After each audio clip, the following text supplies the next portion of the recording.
establish what people want to talk about.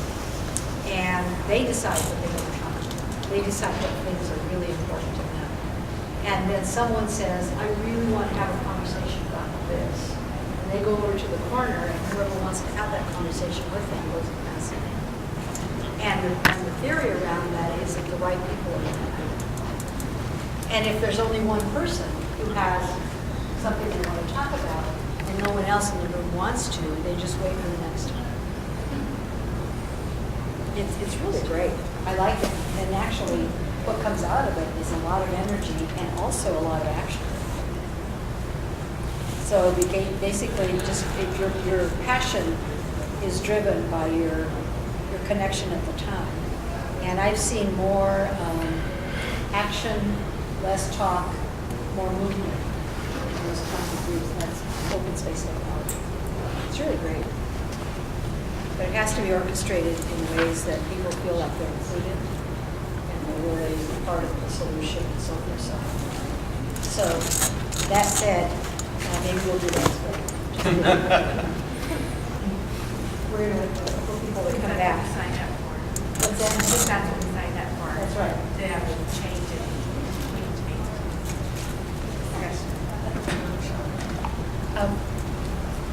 Since there is a smaller group here today, this afternoon, like I say, thank you very much for being here. This is an opportunity for us to have a really longer conversation about how we do this work, but I'll share a few things with you.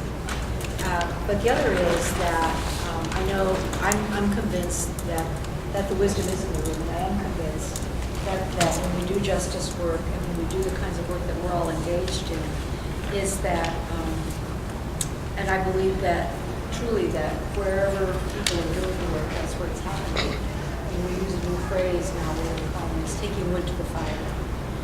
Fires are already burning here.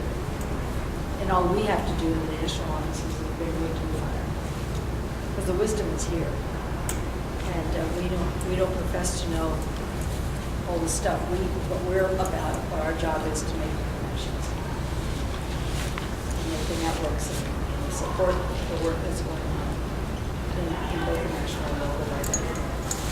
So to that end, because we can really go, let's go around the room and introduce ourselves. So we know who's here, and we want to say where you are, and then something that you're just hoping for by the end of the hour. You want to start, Bill? Sure. I'm Bill Stanley, Eastgate, Bellevue. I'm not quite sure what I'm expecting. It just looked interesting. So anything will be okay? Oh, and Yay! And I'm Edie Jackson, and I'm from Sunny Slope Church right here in town. And I too am open to anything. I'm Glenda Parker from Plymouth Church in Seattle, and civic responsibility triggers my interest. Mike Titus from the Sunday Slope Church here in Bellevue. Always eager to figure out how we can reach justice. Marcia McLaughlin from Richmond Beach, Charlotte. And I want to figure out how to get more people involved. Justice work tends to get small group involved. Lori McLean from Magnolia in Seattle. And part of that was public voice thing, but also relates to something you said to me. The idea that getting people to the point where they actually believe that they can make a difference, that they can change things. I see the biggest obstacle to change is people not thinking that they can't. Right. How do you get them to bring that out of them? There's a quote Margaret made remind me of, which I'll go back and tell you. I think I've heard it.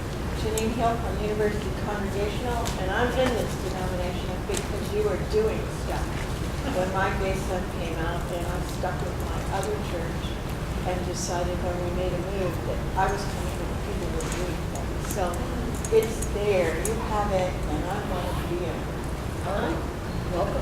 Wherever you are on life's journey, you're welcome to. I'm Gail Peterson from Kirkland Congregational Church, United Church of Christ, and I always like to take advantage of the guests from Cleveland. So, We like to be taken advantage. yeah. Thank you. I'm Holly Peterson from Chewelah United Church of Christ, and we live in a very conservative area, and so it seems as though the voice of our church is not that of the people around us. We have a very progressive pastor, and we have some issues with that too. And the blessing is that you're there. Oh, I know, but sometimes it's not easy. It's lonely. I'm Susie Crimson. I attend church in Zion, Philadelphia, and Redstone. I'm here because this is our only radio. I'm Dennis Hollier Lamb from Wayside Church in Federal Way. Just to glean some information from others, how they're working in the communities.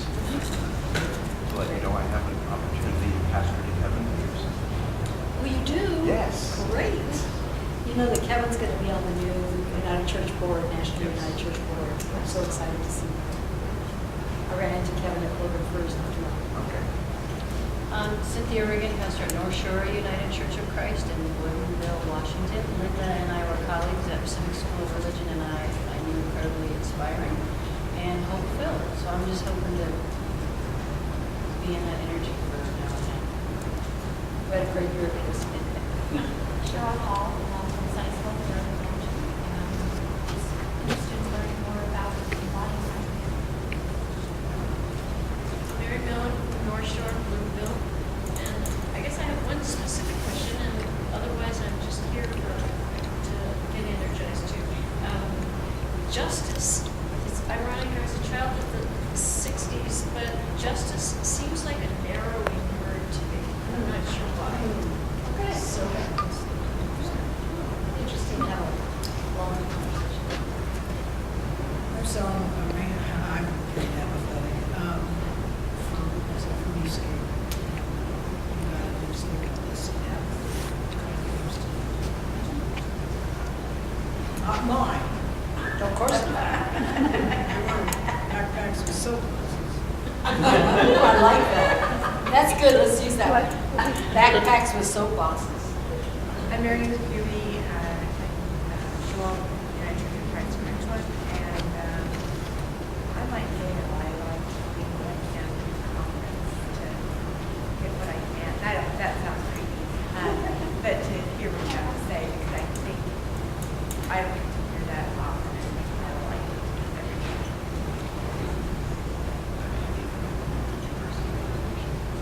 Can you speak up? I'm Andy from the University Congregational in Seattle. And just one interesting, I've been thinking about justice in politics and faith in politics to our churches, strong head.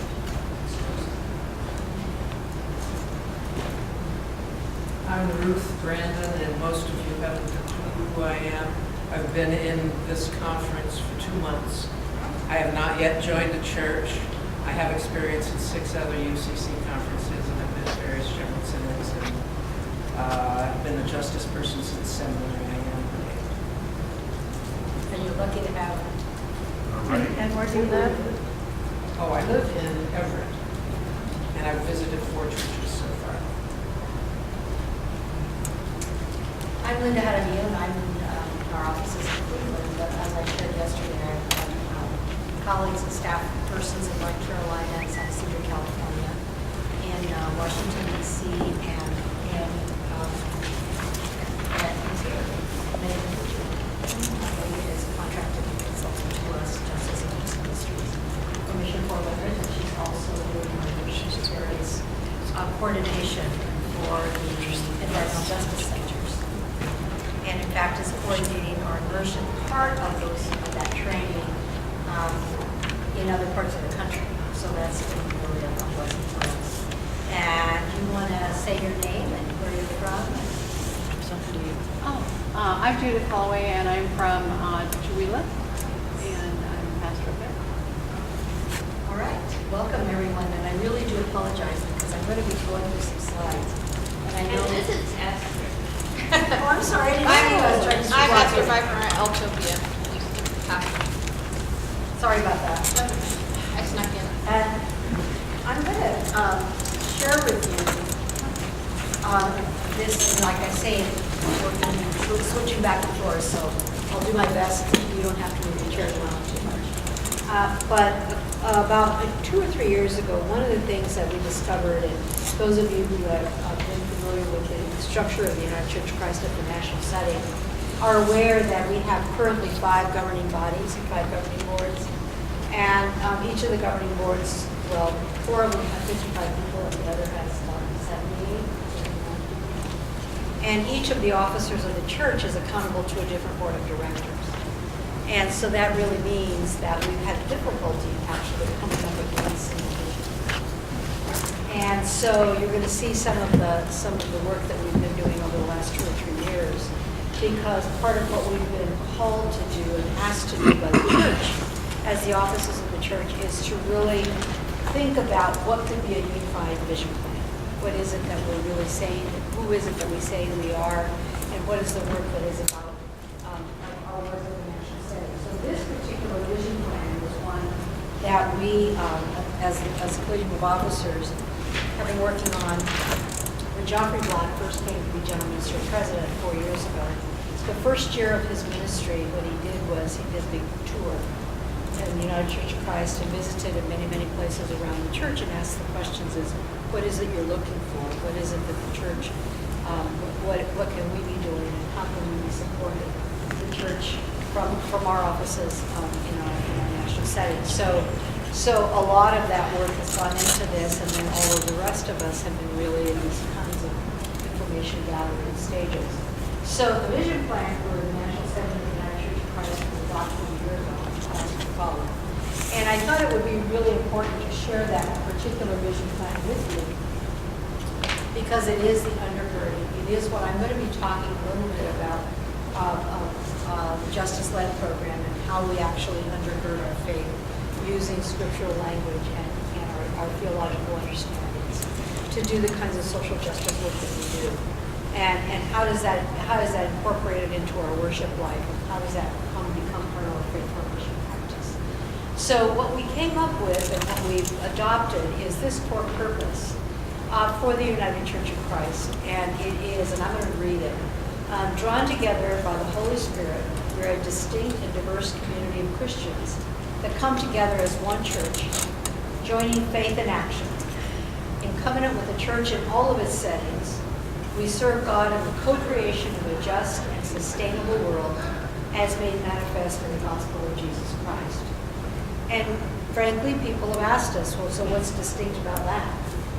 You know, any Christian church would say that, and my answer is, and that's fine.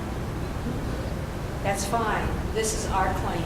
This is who we say we are. And believe in what we do and how we make that happen. I will tell you that we had 5 big inspirational goals, and one of them was the environment. But then we decided that we had to incorporate, really felt we needed to incorporate that whole picture of the bigger picture of God's creation into the core purpose statement, because of the just and sustainable world is the basis and the foundation of what we're doing. So the next thing we did was I think you've seen this, I hope, our core values. And these core values have been around for about 4 years or so. And they've been used everywhere that we speak. They've been used on our website. And they've been really a part of our undergirding in terms of who it is and what we value in our lives. And Continuing Testament is that first one. And many of you are aware of the God Still Speaking campaign. That was really a unifying force for the UCC. Probably about 12, 13 years ago. And it was really, really important for us, and we really wanted to continue to keep that alive and rebranding branding that slogan that really has become part of our theology, the Still Speaking God. And we can always believe that God is in continuing revelation and always renewing us and in the world. So in many of our worship experiences, we actually do Hebrew text, we do gospel, and we do a continuing testament in our worship life. Continuing testament becomes either a mission moment, it can become a poem, it can become a song, it can become whatever it is that speaks to us in our contemporary environment. The second is extravagant welcome, and that is one place where we really are clear that no matter who you are, where you are in life's journey, you are welcome here. One of the challenges that we face is that that's not necessarily the case in every congregation. And that sense of welcome and sense of embracing is not necessarily the case in some of our congregations. But we claim it for the United Church of Christ because that's our belief. That is our fundamental core value. And so how do we actually live it in the midst of an environment, sometimes in some places, where there is a certain amount of insulation and isolation in some of our congregations who are not as comfortable with extravagant welcome involved, depending on their context and their culture. So part of our mutual understanding of covenant is to accept and respect that reality as we seek to be welcoming to all. The challenge for that is that we have had people who have gone to our local churches based on this that they see in our website and they see it in our campaigns. And then when they don't feel welcome, then there's really a struggle for how to reconcile that. That's a part of our humanity and how we keep moving. The third is changing lives. I've talked about changing lives in a lot of places in a lot of ways because a part of it is, as I said this morning, the lives that usually change are our own. Actually, when we experience something that's happening, when we're alongside and we're in companionship and in solidarity, those changing lives are really the ones, our own is the one that is changed because frankly, we cannot be engaged in life-changing experiences if we're not willing to be open and vulnerable. In our own transformation. So these are our core values. Have you seen this before? These core values? Oh yeah. I know that they've been out there and they've been on our website. So now these are the new thing, the bold inspirational goals. And these are 4 bold inspirational. You'll note that they're very, very general in their description, but we really felt like this is a basis for which any of our congregations and any of our conferences can take these and use them as they see fit in their own mission statements, in their own vision statements, and in the only work that they do. So a bold public voice is that we as a UCC are widely known and respected as a public voice of Christianity in the service of God's ever-unfolding mission. As you know, often the description of Christianity in some places is really guided and controlled by who controls the airwaves. And so much of the time when somebody's looking for a Christian response, they don't realize that there are many Christian responses. And so a part of what we're seeking to be is one of those Christian voices that will be heard and listened to. Now, in the movements, in the progressive movements, and frankly in the justice progressive movements, we are actually looked to as a bold voice. And it depends on where you are, but in Washington, D.C. particularly, we're not a large denomination. I consider us a little group of people being a mega church. And the reason I say that is because, you're only 1.2 million members and about 5,000 congregations, more or less. And in comparison with our counterparts, our brothers and sisters in the other mainline, old line denominations, we're one of the smaller ones. But the truth of the matter is, we're really looked at, especially in Washington, D.C., as a leader. And some of that is our policy. Our polity does us a good favor because many, like United Methodists, for example, Presbyterians, because of the ways in which they're structured, they cannot speak to some issues if the whole has not actually endorsed it in their annual conferences and so forth. In the United Church of Christ, because we are guided by the actions of the General Synod, and the General Synod speaks with the church, not for the church, then we have that freedom, if you will, that we can in fact speak with a bold public voice in those situations, even if we don't have all of our churches in agreement. So a part of that value is that we can and do speak. And in fact, Joffrey, when he first started his tour, and he met with ecumenical partners in DC, one of the things he was told is that they're always surprised how little this denomination is and how big the voice is. And how it's wonderful when other denominations seek our leadership. And they say, we seek your leadership because we know you can, and you're very bold and really courageous. And it helps us, other denominations, to actually be able to follow. And it's not about leadership fellowship. It's really about who's in the best position to say something. And so often, that's our coalitions that are built. So this is one of those things that we really want to have the United Church of Christ be respected as a bold public voice system. Do you have an example of that leadership? It's an interesting thought. The boldness of the denomination. One of the big examples is equality in marriage, because we really took a very courageous, risky step in 2005 at the General Synod. And it was the first time a Christian denomination, any denomination, right, who had spoken out boldly around equality in marriage. And so it was the basis of that by which many of our partners, frankly, Presbyterians, have now endorsed ordination. United Methodists are still in the midst of a struggle about what that really means. And there are other, the Episcopalians, even in the midst of their Anglican situation in terms of their relationship with the worldwide Anglican society, by the ordination of gay and lesbian persons for ministry and Episcopalian bishops. And they have actually spoken out. But I would say that is one of those examples of a bold public voice. Another one, and it is one that we took 30 years ago, and that was, or 40 years ago actually, when we walked with the Wilmington 10.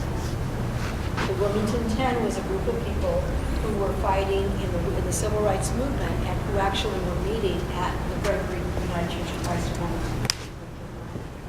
And they were engaged in some civil disobedience, nonviolence and civil disobedience.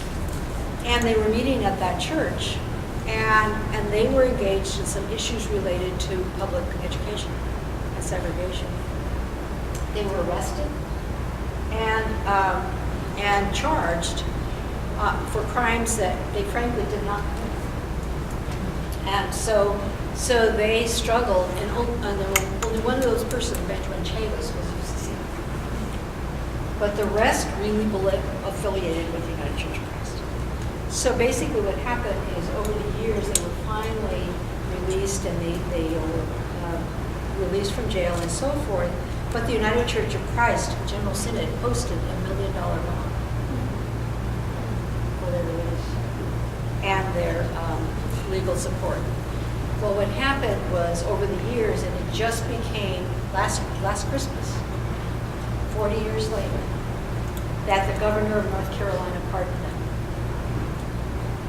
They pardoned them, and because that was the insistence, that it had to be a pardon because they were not guilty.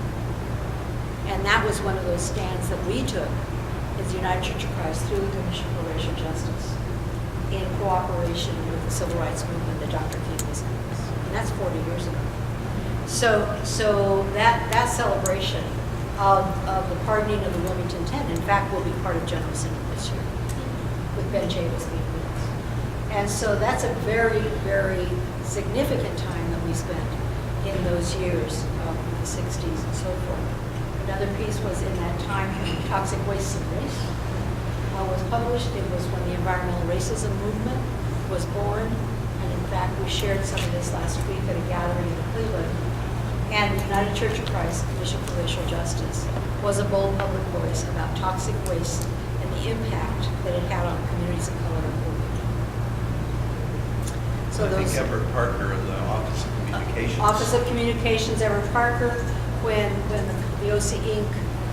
Board of Directors went after the media industry, frankly, for the inconsistency of the licensing of radio stations and television stations, and in fact won a federal court case, and that was the United Church of Christ. So we have a history. And as you know, when the more fundamental movement has grown, there's a huge, that's where the growth is happening, but we're starting to see now. And I'm going to talk about how we actually have been affiliated with many of our denominational partners in the American Baptist, but in the Southern Baptist. There is a place where we have found common ground, and that's in immigration justice, which is very exciting. Very exciting. The second one is welcoming reachable congregations. Part of what we really want to establish is that we have a community of faith, or we can make a community of faith that is accessible to all, no matter where you are or who you are in live streaming. And part of our challenge is, with the 5,000 churches, 5,100 churches, there are some places we have a real density of churches. As you all know, the metro areas are real big, dense populated areas, but also there are some places in the country where someone cannot even get access to a UCC church. Most like Washington is one of those places. Which way?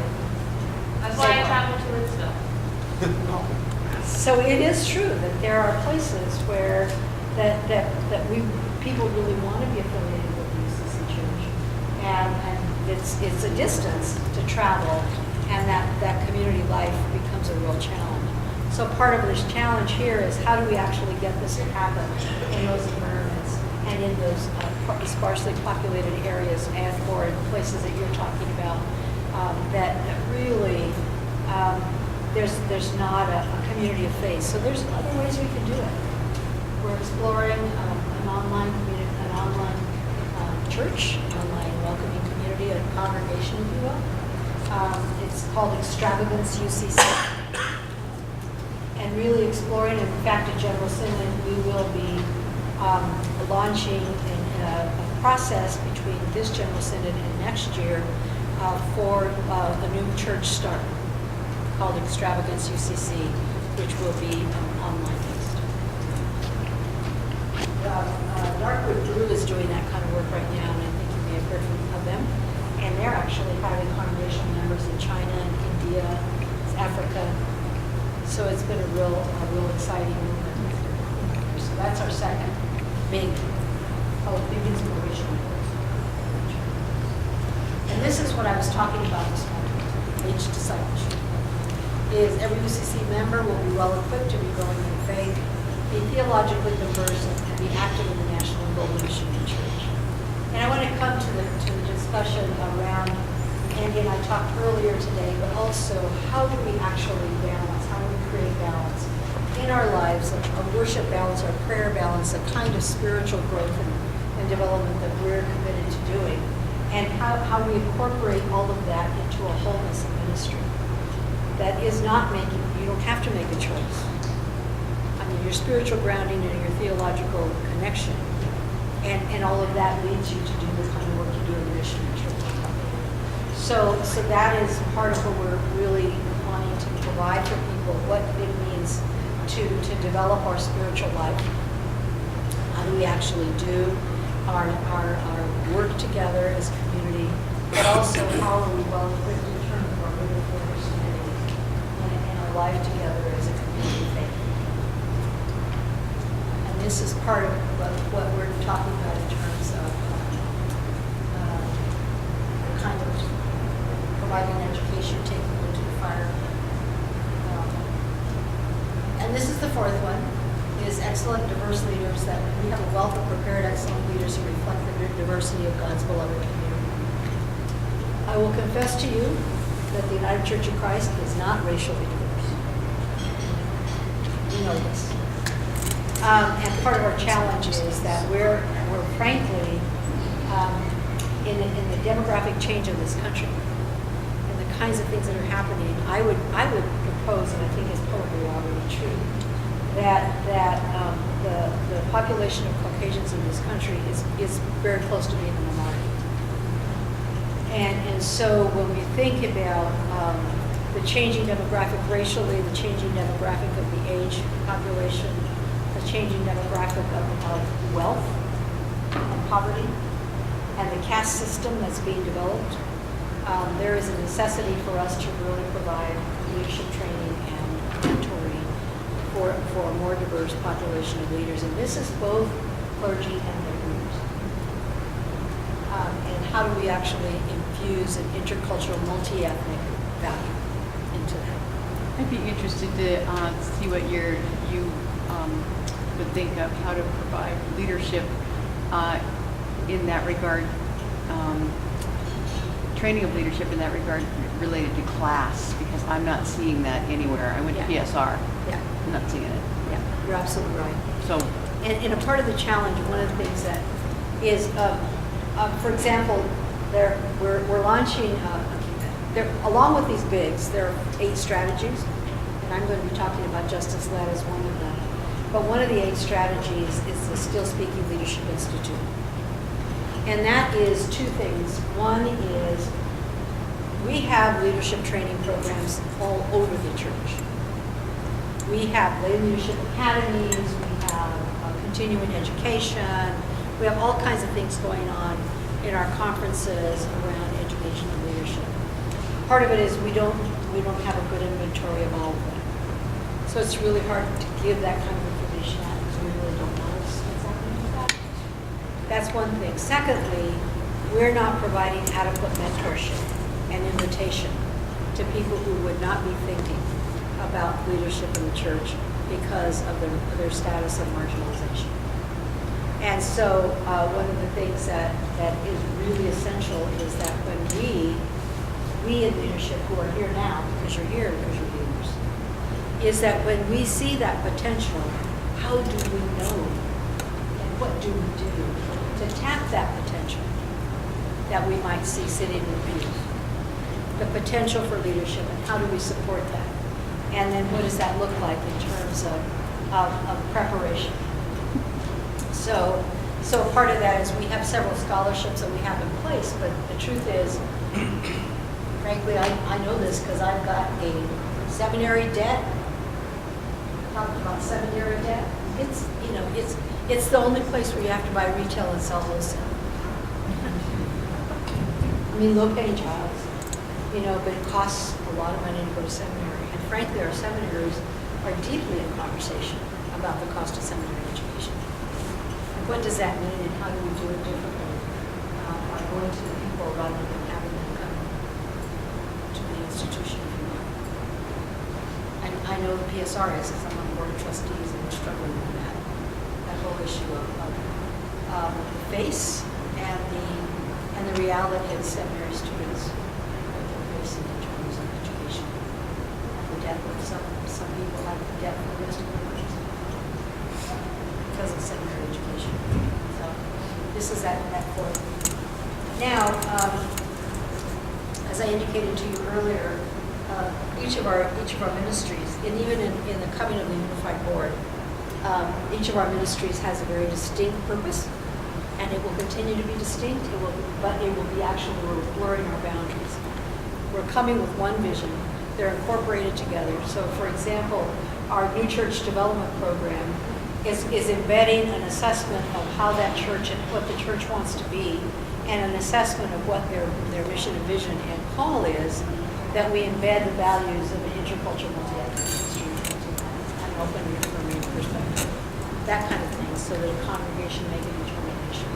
So it's really impossible to think about ourselves in a holistic ministry if we're not incorporating all of the mission and vision.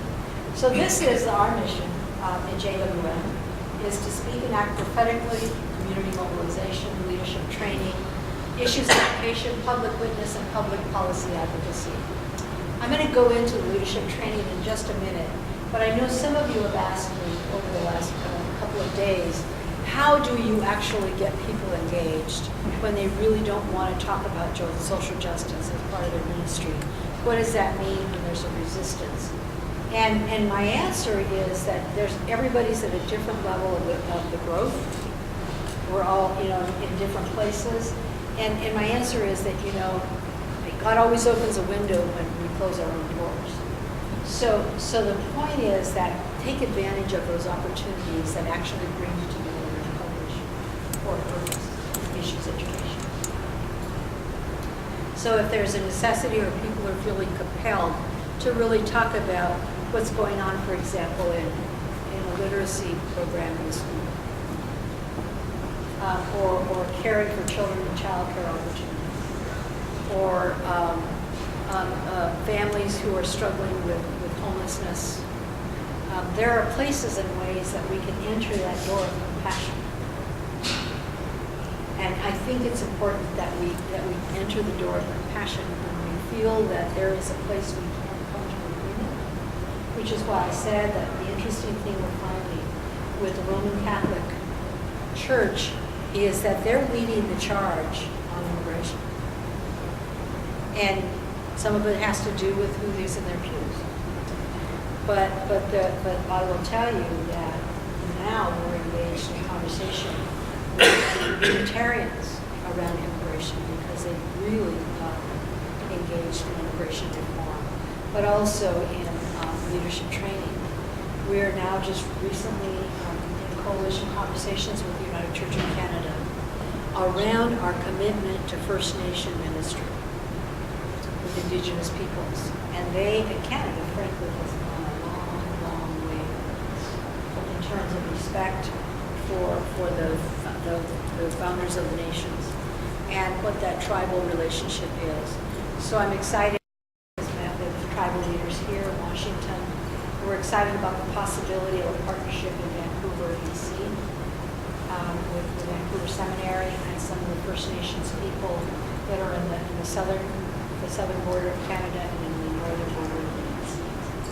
So actually, a woman from the United Church of Canada is going to attend in May, I believe, a gathering of Indian leaders in the United Church of Christ in Minnesota to teach us what it is we need to be doing. So that's part of if you need to enter that way, because it's really difficult. Frankly, anyone who has ever worked in a soup kitchen, anyone who's ever done that kind of ministry, I don't know about you, but I've never been able to serve a meal without trying to wonder how come that person's hungry. And that really guides us there. That first step in is that place where we learn. And part of it is, for example, even in childcare and the work that I've done in the past, is when we started doing the work with childcare and Head Start and so forth, what we encounter is a whole plethora of issues around family support, income disparities, all the kinds of things that come with that. So we really actually do go upstream and find out what's happening in terms of hunger when we're feeding people in our churches. That is a door opener in terms of issues education. That's one way we can actually enter those doors without going straight to the theological thing and say, why aren't you doing what you're supposed to be doing? So Justice Led is a training program, and I don't know how many of you have heard of Justice Led. We have several regional trainers here, I know, Pacific Northwest. Laura Cannon is one of our national trainers. And this was a training program that we developed at JWM 3.5 years ago, 4 years ago. And it was a model for us to actually do leadership development through exploration of justice as an essential part of our Christian calling. And we launched it in September of 2009, I believe, with the goal of training 300 people within 3 years, and I think we've gotten to about 500. And of course, it's in different levels of exploration and different levels of engagement, but they've gone through some form of training. And the goal is to educate, empower, and encourage congregation members to engage in theological and social cultural reflection on the justice dimensions of Christian faith and discipleship, to ultimately discern and act on justice issues that you have a passion for, and in the ways that make sense for you. Franklin and Church of Christ has said this: we suffer from no cause left behind. And that's part of the challenge in my office and my staff. I mean, we cover every cause there is, but what happens with that is it's diluting because we don't have enough staff to cover it. And so what happens is somebody's carrying 2 or 3 and 4, and it's really not giving justice, frankly, to not only the staffers, but to the issue. So my answer to that is that we don't have to carry all the water. The fire's in the belly here. So why don't we support what's going on here and have that leadership be a part of it? I am thrilled with the action you just took 1 hour ago.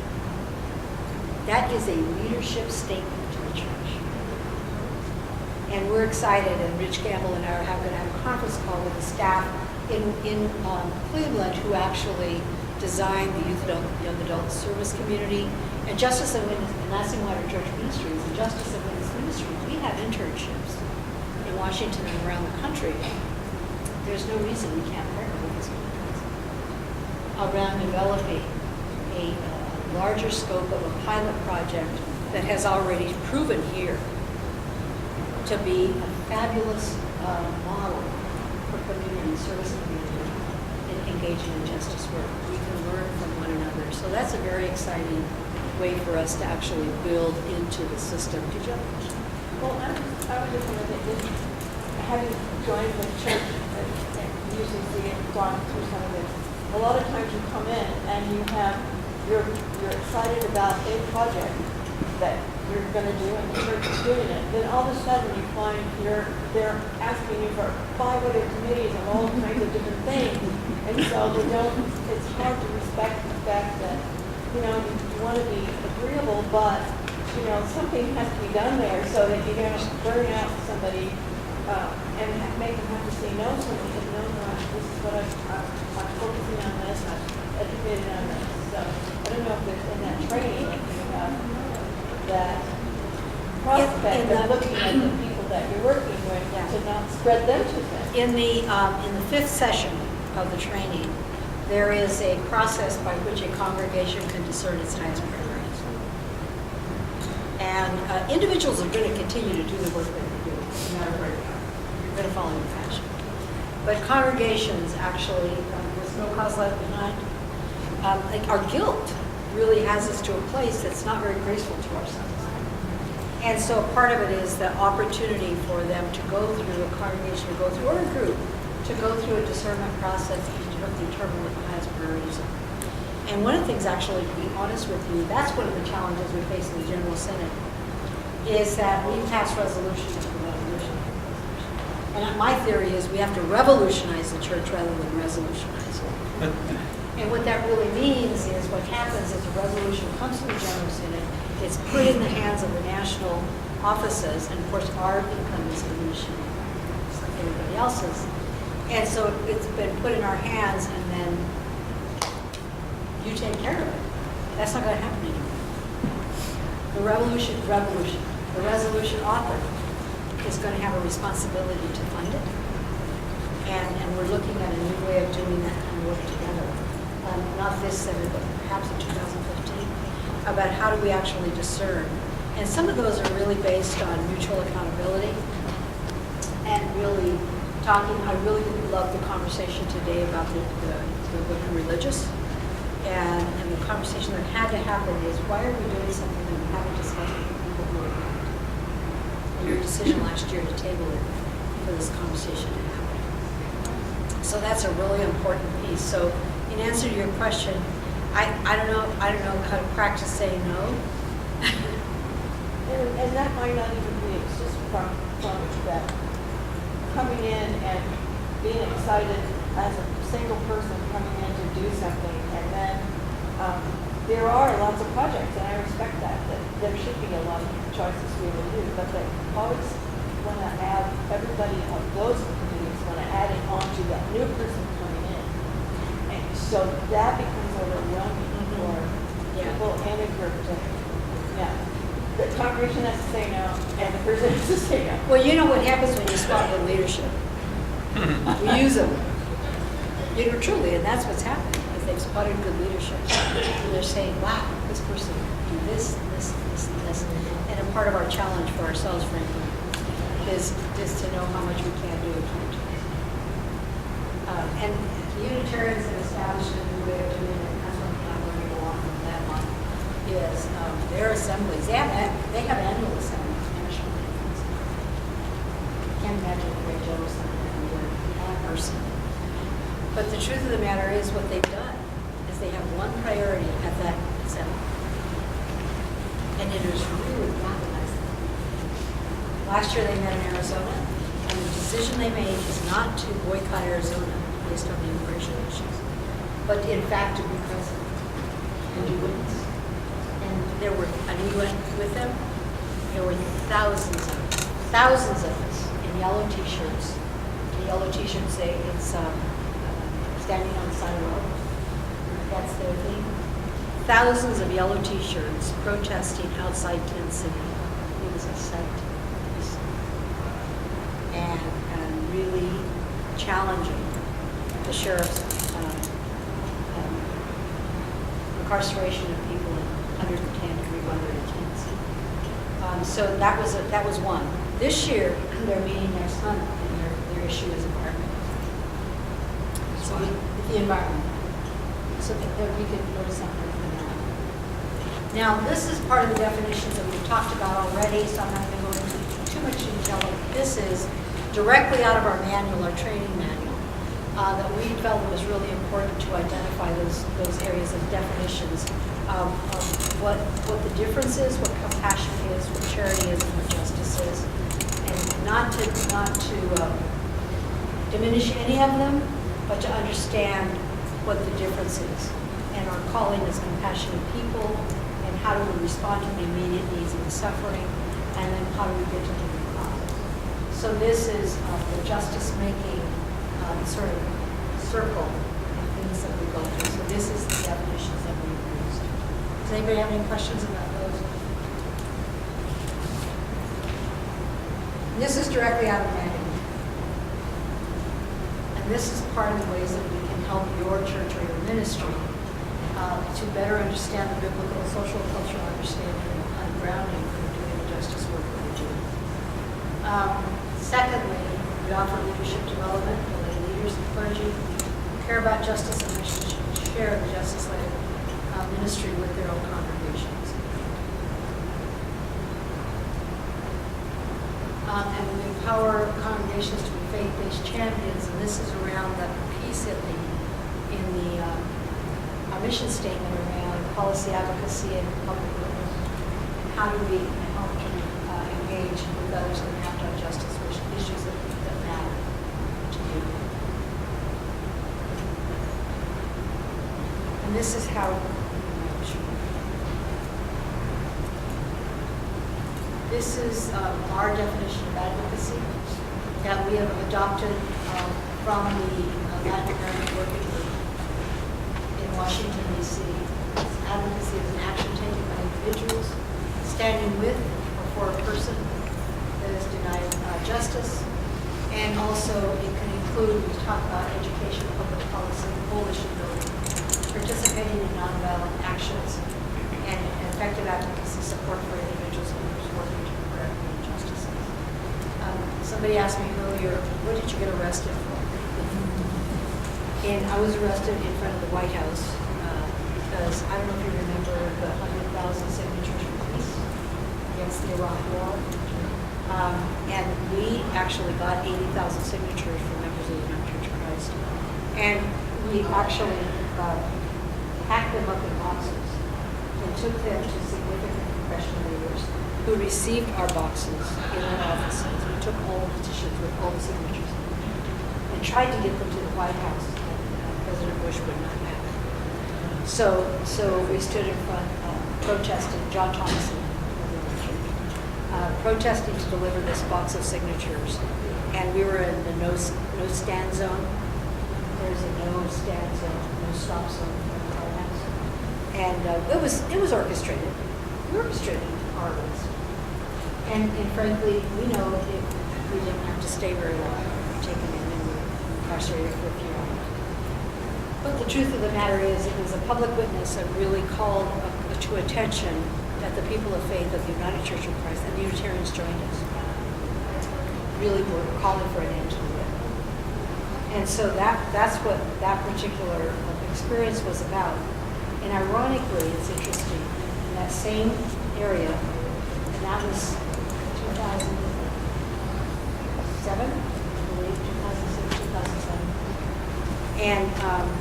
And ironically, 3 years ago, I was invited to the White House to come and speak with the president. Different president. And crossed that same line and walked in that same door as an invited guest. So not me, but all of us. But I think that that's a significant sort of step in walking through those gates, you know, of what that, how that plays out in terms of the relationships that you build with our leaders. So that's part of the advocacy that we're talking about. These are the dreamers that I've been talking about, that are kids who have been in this country for a long, long time, most of their lives, and in fact are at risk of deportation to a country they've never been to, and perhaps even a language that they don't understand. So there's a lot of this going on. Young people are graduating high school, trying to go to college, and they're not being able to because not only do not have appropriate papers, but can't get college financial aid. And it's a myth, frankly, that persons who are not documented get public assistance. There's no such thing. The only time a person gets public assistance if they do not have proper documentation, if they don't need documents. They're a victim of what? Domestic violence. But the dreamers are the young people who have been really pushing this whole issue of being accepted into the country of their affinity. And I think, if I'm not mistaken, I think they passed it last week in the Oregon legislature to change the out-of-state tuition so the dreamers are actually afforded state tuition in the colleges and universities. I've actually seen welfare workers pass on, an immigrant family. They didn't ask for papers, skipped over that step. Did they? Very sympathetic to the professional. Civil disobedience. Yeah, and in homelessness and urgent situations, I think that's happening. But people who pay into the Social Security system, that frankly is going to support us, will never see it. And because they're using fake ID, Social Security. So the whole movement of immigration reform is that pathway. So this is what the dreamers are about. I'm going to tell you a quick story because it's still in my heart. I was in San Isidro at our Romero Center. I went across into Tijuana in February with a group of religious leaders from Los Angeles. Jewish, Catholic, Protestant, Buddhist. And we went into Tijuana, and there's a small community in Tijuana called Chilpancingo, which is a neighborhood that is really strongly impacted by multinational corporations and the contaminants that they're pouring down the rivers. Sony television manufacturing is right there, and the lead and chemical water that's coming down the rivers that are impacting these small communities. And so we went to visit there, and it's a group actually of women who have formed a colectivo that is protesting this whole contaminant. And they've actually won a court case against a battery processing plant that's from the United States that had to clean up not only the company community, but they had to clean up the about it and they lost their business and had to pay reparations. Well, there is a group of young people who are formed because they're really not wanting diesel trucks to drive through their neighborhoods that are close to their schools. So they're actually doing this kind of social action to actually make the diesel trucks run because the diesel is so dangerous to their health. So I met these two little boys, Oscar and Chris. And Oscar probably is about 7 or 8, and Chris is 6. And Chris and Oscar were born in the United States. They are now in Mexico. And they were born in the United States and went to school in Los Angeles. And one of them was a TAG student.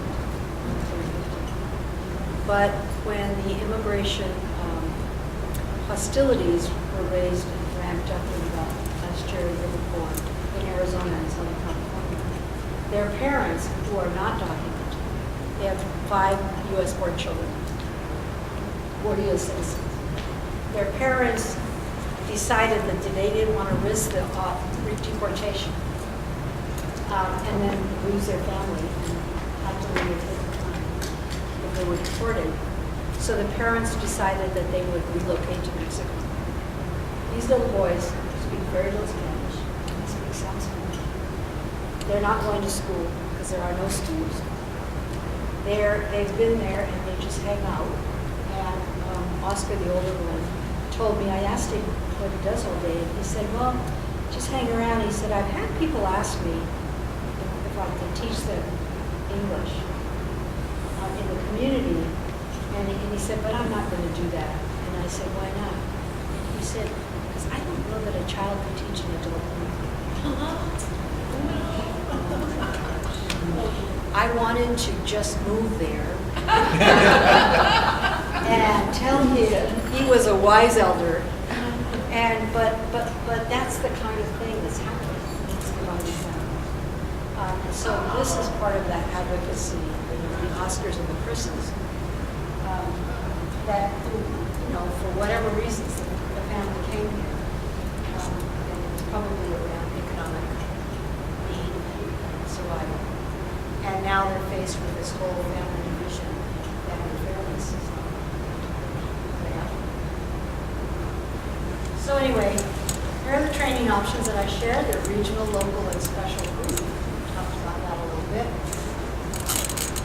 And then how might you use it? Here's options for you. Sunday school classes, year-long adults, weekends, weeknights, confirmation classes, and whatever you want. And then the first session is to overview objectives of Justice Lab. In the first session, we create sacred space, establish safe space, and we frankly do a lot of prayer and meditation. Reach covenant agreement and learn dialogue skills. The second session is our biblical foundation, and we actually do Bible study in the course of the work, and we pick up what I consider as a handbook right there. You can't go through any book of the Bible and not find something. So we ask that Bible study be undergirding. We use many of the texts that we're very familiar with. Before I was hungry, I gave me something to eat. And we do Bible study. The class itself, the group itself, picks the Bible sections that they want to study. One Isaiah passage is another one, but there are several. And then here is the questions for discussion on the vision of justice. What were those phrases and words from the 2 texts that struck you? What do the passages say to you? And what are the benefits of the vision? What does God want for humanity? So that we can actually do the analysis in our courses, frankly, so that we can learn the language. We can actually dialogue and engage conversation with other Christian people, and Jewish people and others, but really Christian people who actually, frankly, I don't know if you've ever been in engagement. I've been in debate with some people who actually prove text, pull a section on the Bible. It's big on anti-LGBT. Oh yeah. The famous 5. And I love it because actually when I I was in Vancouver, I got to lead a Bible study on the famous five scriptures and how, you know, the famous five that are used are really not even the context in which they were written. You know, Sodom and Gomorrah was really about hospitality. I mean, so how do we actually learn that language that we can engage the conversations and not be afraid to be part of that still speaking reality? So that's a part of it, and then we do social cultural grounding using the scripture, and we using the identity of the Christian perspective and exploring privilege and power. And these are the perceptions and attitudes that we look at, because every one of us has a view of the world, and we come to everything we do through that view, through that lens. And we explore that in session 3. And the final session, that's where we give you the opportunity for listening to the sermon that I was talking about, your local church or your ministry. And then we imagine it's possible how faith and passion can lead us. And this particular incorporates at least 3 of these: bold public voice, engaged discipleship, and excellent. If you want a copy of this PowerPoint, in the interest of saving trees, I did not make copies of it. But if you want a copy, I'm going to pass this around. I will be happy to send it to you by email. So just put your name and your email address, and I'm happy to forward it to you. So you actually have this. All of this stuff can be found on our website, UCC/justice, and this one can be found at the training. Okay. Now. These are some of the other things that we do to keep you informed. How many of you are members of the Justice and Peace Action Network? You too can be a member of the network. You can just go to the website or join the network and sign on. What we do with the network is we have weekly work, and then we also have a monthly newsletter of what's been going on. The JWM Insider is our monthly newsletter that we send out to whoever wants to be on the mailing list. It's all email. It's all electronic. And that's basically to give you the highlights of what's going on in the offices, what work we're doing, what we're engaged in, so that you can connect. And the Witness for Justice is our weekly opinion page to the newspapers, and then our website and our networks and our conference relations and so on. So let me stop and see if you have any questions, comments, stuff you're doing that you'd like to connect with other people to do.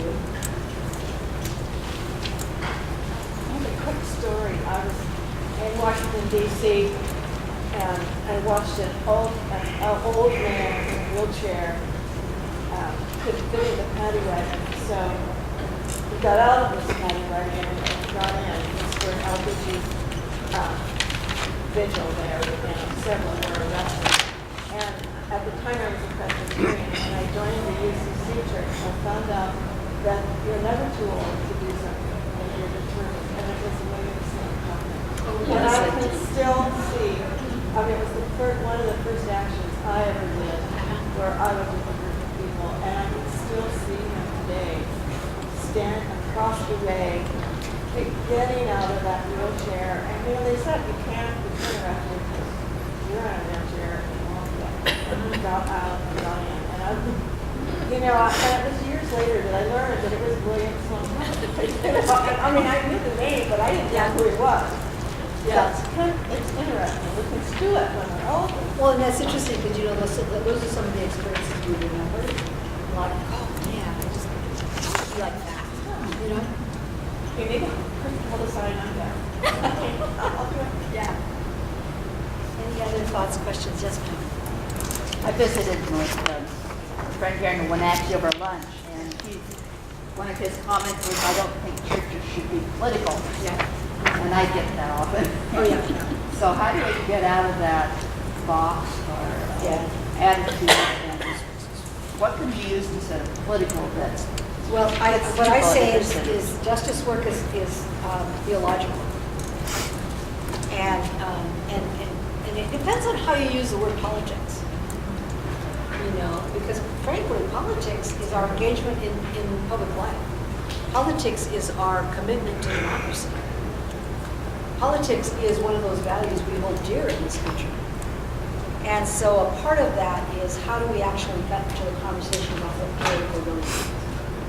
And I think unwrapping that. And I think, we've gotten stuck in this political description as based on political parties. And the battle between Democrats and Republicans and the Tea Party, But the truth of the matter is what we follow is issues. And we are not engaged in partisan politics.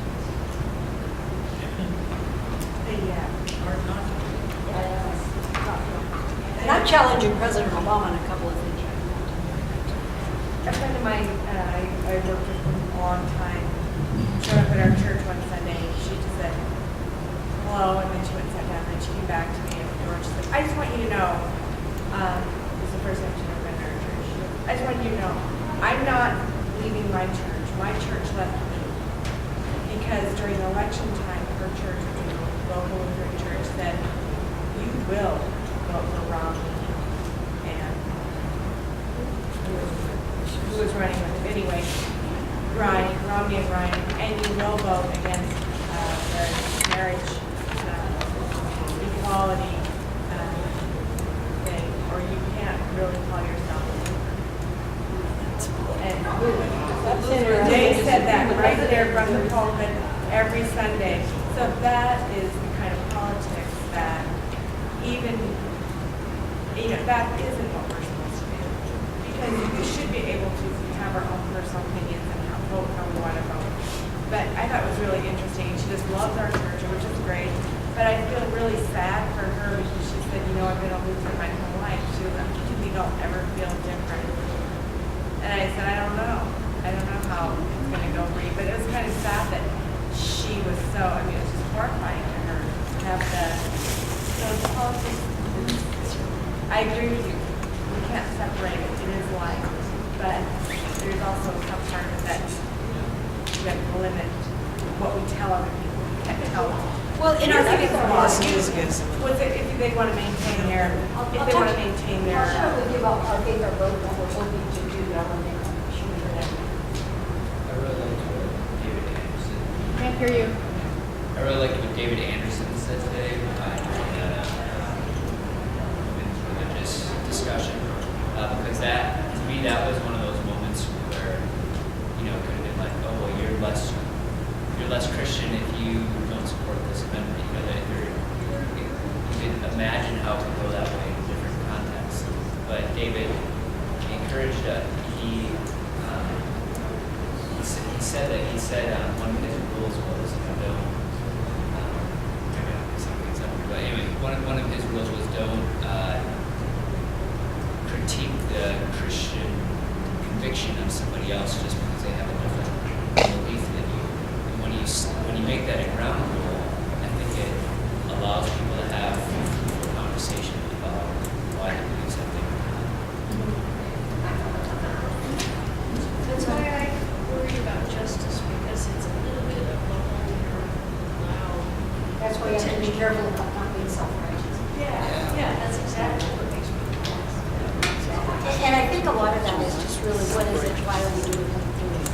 And how do we keep ourselves in check? And truly do that. And I will admit to you that I will argue with a Christian perspective when it's exclusive and does not respect the humanity of a lesbian person. I am an ally, and I will argue it, and I will confront it.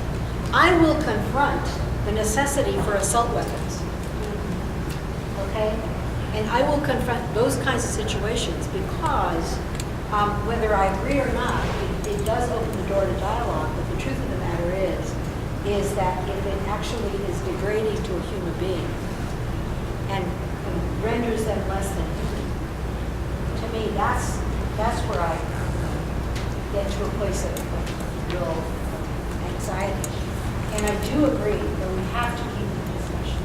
We must stay on that. One of the things with our Faith Our Vote, which is one of our programs that we do every other year. And our Faith Our Vote is an education program that helps us to understand our role in democracy, access to democracy. And a part of it has to, in the 2008 election, our theme was civility. And bringing civility back to the election process. Because the hostility that had been exercised is frankly not only disrespectful, but a little bit dangerous in terms of the kinds of depictions of candidates that we saw in magazines and so forth. That's dangerous. That's inciting, So I think that bringing back the civility was our theme. Last year, in 2012 election, a part of our concern that had been proven in 2012 was access to polls and that your vote counts.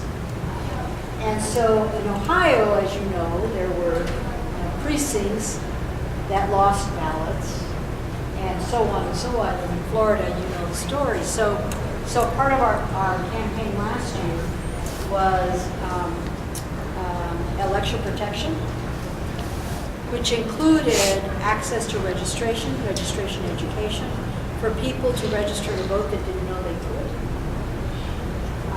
Former persons who had been incarcerated, folks that had never voted. A 90-year-old woman voted last year. The election protection and also the access, but not only registration, but election protection at the polls.